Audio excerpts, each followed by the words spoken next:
당뇨병은 현대의학으로 완치는 어렵다고 합니다. 그러나 다른 병과는 달리 환자 본인의 적극적인 노력과 관리만 병행된다면 정상인과 같은 삶의 질을 누릴 수 있습니다. 이미 적극적인 노력을 통해 당뇨 치료를 병행하고 있는 경우 앞으로 또 어떤 점을 주의하고 점검해야 하는지 알아보도록 하겠습니다.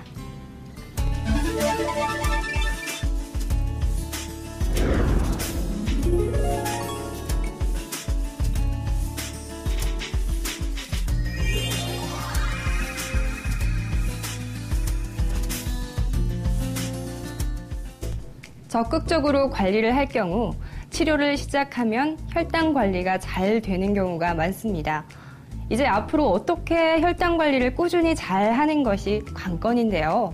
역시 식이요법과 운동요법은 계속적으로 반복적으로 관리를 해줘야 합니다. 특히 운동 같은 경우 너무 열심히 하거나 과하게 실천할 경우 저혈당의 발생의 위험이 우려되니까 꼭 자신의 상태에 맞는 정도가 어느 정도인지 전문가와 상의한 후 강도를 조절하시는 것이 좋습니다. 인슐린으로 치료를 하고 있는 환자의 경우 매일 자가혈당 체크가 꼭 필요합니다. 약물 치료를 병행하는 경우라도 가능하면 자가혈당을 체크하는 것이 도움이 됩니다. 혈당 관리가 잘 되고 있다 하더라도 최소 6개월에 한 번씩이라도 당화 혈색소 검사를 하여 혈당 상승에 대한 체크를 병행해야 합니다. 전문의와 상의해서 자신에게 알맞은 혈당 측정 횟수를 정하고 상황에 따라 횟수의 변경을 고려하는 것이 좋습니다. 저혈당 증세를 느낄 때나 운동 전후 몸이 아프거나 평소보다 과식이나 특별한 음식을 드셨을 때는 혈당 측정을 하는 것이 좋겠습니다. 저혈당 증세가 나타날 경우를 대비해서 사탕이나 초콜릿 등의 대처식품을 소지하고 다니시는 것도 좋은 방법입니다. 특히 운동을 할 때는 외진 곳이나 사람이 없는 곳에서 혼자서 하지 않도록 해야 합니다. 지질이나 혈압 관리도 함께 병행해야 하며 혹여 이상이 있을 때는 안과 검진과 소변 미세 알부민뇨 여부 등 일정한 시기에 맞춰서 전반적인 관리가 필요합니다.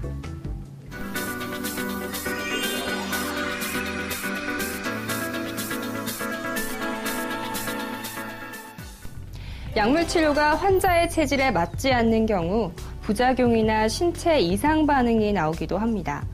예를 들면 솔포닐 요소 계열의 약물의 경우 저혈당 증세가 갑작스럽게 나타나기도 하고 갑작스러운 체중 증가로 몸이 무거워질 수도 있습니다. 또한 메포민 계열의 약물일 경우는 반대로 체중이 감소가 일어나기도 하고 설사, 오심, 구토 등의 소화기 계통의 부작용이 일어날 수도 있습니다. 따라서 어떤 식으로도 몸에 이상 반응이 있는 경우는 무조건 병원을 내원하셔서 담당 전문의와 다시 한번 상의하셔야 합니다. 당뇨병 환자들은 살이 빠지는 경우도 있기 때문에 관리를 소홀히 하는 경우가 많은데요. 그건 혈당 관리가 제대로 되지 않았기 때문입니다. 수시로 비만도를 측정하고 체중이 아닌 체지방을 관리해야 합니다. 당뇨병 치료와 관리, 잘만 실천하면 따라오는 선물이 있습니다. 이전과 다르게 바로잡힌 생활 습관으로 더 건강한 삶을 영위할 수 있으며 날씬한 몸매를 유지하기 때문에 이전보다 훨씬 젊게 사실 수 있습니다. 마지막으로 당뇨병 외에도 나이와 함께 찾아올 수 있는 고혈압, 고지혈증, 동맥경화증 등 현대인에게 자주 빈발하는 만성 질환에서 자유로워질 수 있습니다.